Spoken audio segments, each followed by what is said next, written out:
là-dessus, il devrait y avoir consensus. Et c'est l'un des objectifs de ce forum national. Chacun doit se sentir citoyen d'un monde dont il faut protéger et partager les ressources, et chacun peut, par ses gestes, par sa vigilance, influer sur l'organisation des modèles de vie empreints de responsabilité. Le secteur de l'orpaillage est mal compris, car il a été laissé libre de se développer sans réglementation, puisqu'il s'agissait d'un métier connu dont le savoir-faire se transmettait de génération en génération. Dès lors que ce système d'héritage est en voie de disparition, il serait opportun de procéder à un diagnostic de la situation qui prévaut aujourd'hui en vue de dessiner des schémas opérationnels pour le développement du sous-secteur en corrigeant les dysfonctionnements constatés. Dans le même ordre d'idée, la problématique de la transparence et du rôle joué par les différents intervenants, les familles, les chefs coutumiers, les responsables de collectivités locales, les propriétaires des équipements mis en location, le réseau de commercialisation de l'or, les orpailleurs, etc., a besoin d'être comprise en vue de dessiner des schémas qui évitent les conflits et l'exploitation éventuelle de l'une ou l'autre catégorie de personnes. Nous ne pouvons pas échapper à la triste réalité de constater les dysfonctionnements qui prévalent dans le secteur, malgré le dispositif réglementaire en place. C'était là le ministre des Mines, Dr Boubou Cissé, lors de l'ouverture du Forum national sur l'orpaillage qui se tient actuellement au CICB durant 3 jours. Une rencontre d'information et de mise à niveau sur la nouvelle mesure gouvernementale par rapport au leadership national sur le secteur de la sécurité a débuté hier mercredi à Ségou. La dite rencontre a regroupé les acteurs politiques, administratifs, sécuritaires, les organisations de la société civile. Suivons le reportage de Douba Damili. Il s'agissait au cours de la rencontre de partager avec la base l'idée et la raison de la réforme du secteur de la sécurité. Mamadou Gaussou Traoré, représentant du gouverneur. La crise institutionnelle et sécuritaire que notre pays a connue en 2012 et qui a fortement ébranlé les fondements de la République a mis en évidence les maux dont souffrent nos forces armées de sécurité. C'est pourquoi, des leçons tirées de cette expérience, il est apparu la nécessité de procéder à la réforme du secteur de la sécurité. C'est en effet dans cette optique que le présent atelier est organisé.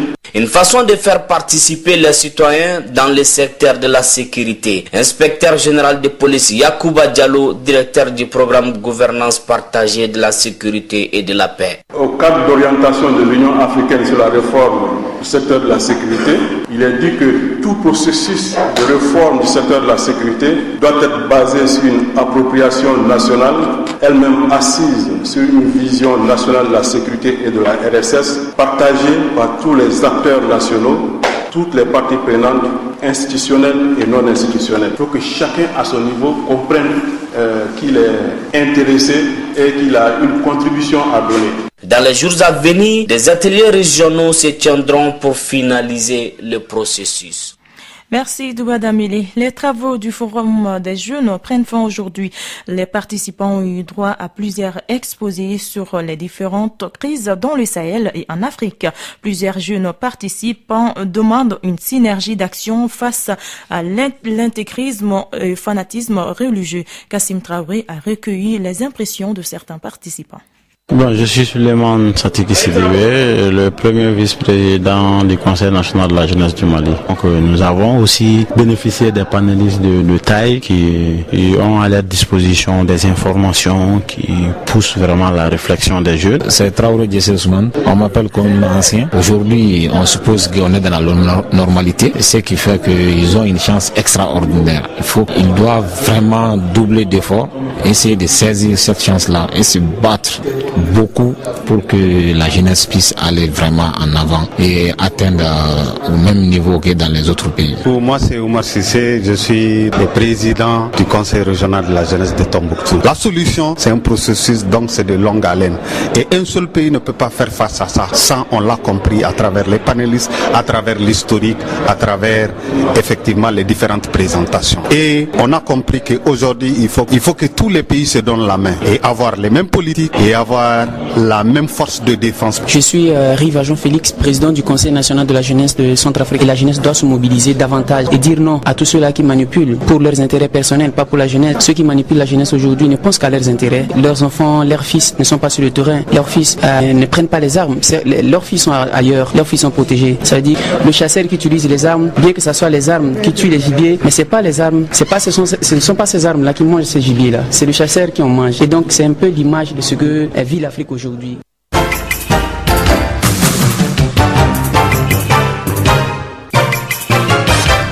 Actualité hors de nos frontières, le Conseil de sécurité de l'ONU s'est saisi de l'épidémie d'Ebola. Une réunion d'urgence doit se tenir ce jeudi à New York pour marquer la mobilisation de la communauté internationale.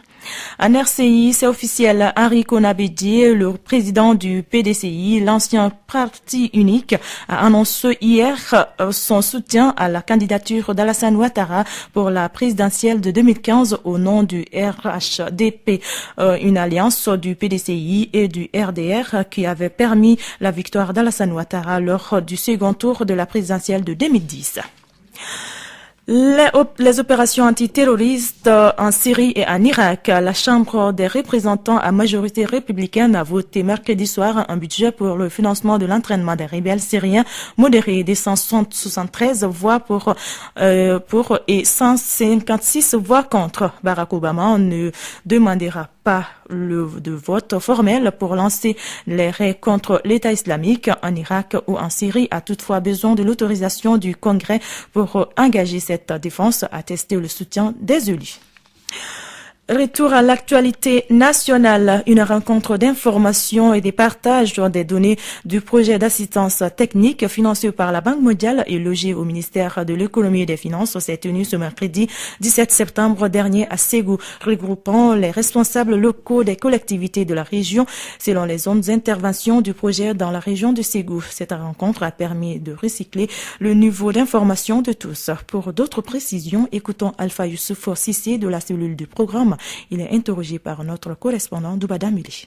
Que le projet a été restructuré, ça veut dire qu'il y a une nouvelle dynamique qui a été engagée au niveau du projet. On a créé une nouvelle cellule de ce programme-là. Donc ce nouveau chargé de projet a l'intention de venir sur place voir ce que le projet a réalisé de 2011 à maintenant. Donc c'est cette mission qui est venue pour informer, demander aux collectivités, parce que c'est à eux qui est destiné le projet, de savoir si toutefois ils connaissent le projet. Est-ce que le projet a réalisé des trucs chez eux, c'est-à-dire des activités qui ont été réalisées, si je rappelle, déjà les mettre au courant, au parfum de la chose avant l'arrivée du chargé du projet, parce que quand il va venir voir sur le terrain, il va les demander. Donc ce serait vraiment dommage que quand le titier va les demander, qu'ils disent qu'ils ne connaissent pas le projet. Est-ce là une évaluation des collectivités? Non, c'est pas une évaluation, mais c'est une mise à niveau, au niveau de l'information, qu'ils aient tous la même information et qu'ils puissent le partager avec le titier quand il sera là. Une nouvelle association vient de voir le jour, dénommée Conseil national de l'agriculture, du commerce, de l'industrie, des services de l'artisanat du Mali. Cette association se veut un instrument fédérateur de tous les opérateurs économiques de différents secteurs d'activité. En un mot, l'association veut fédérer les initiatives et veut être une force de proposition pour le développement du secteur privé. Taïr Roussi est le président de cette nouvelle association. Il est au micro de Kassim Traoré. Notre but, c'est pas d'aller sur les problèmes conjoncturels. Nous allons aller sur les problèmes structurels, sur les problèmes de fond qui peuvent faire bouger l'économie vraiment d'une façon significative. Puisque tous les acteurs sont réunis et aucun secteur ne peut pas vivre indépendamment. Quelle est la passerelle qu'on peut avoir entre la loi d'orientation du secteur privé et la loi d'orientation agricole? Si on arrive à les mettre en œuvre correctement, ça va éviter qu'à chaque gouvernement, à chaque ministre, nouveau ministre qui arrive, qu'on change, qu'on essaie de nouvelles méthodes. Donc on a l'encadrement nécessaire qui est là et ça ne sera pas à la tête du client. Ça va être défini dans la loi. C'était là Taïr Roussi, le président du Conseil national de l'agriculture, du commerce, de l'industrie, des services de l'artisanat du Mali. Voilà ce qui me fait à cette deuxième édition de Clé de Info qui vous a été présentée par Kani Keita. La mise en onde était assurée par Cheikh Kone. Merci pour votre aimable attention et bonne suite de programme sur la 101.2.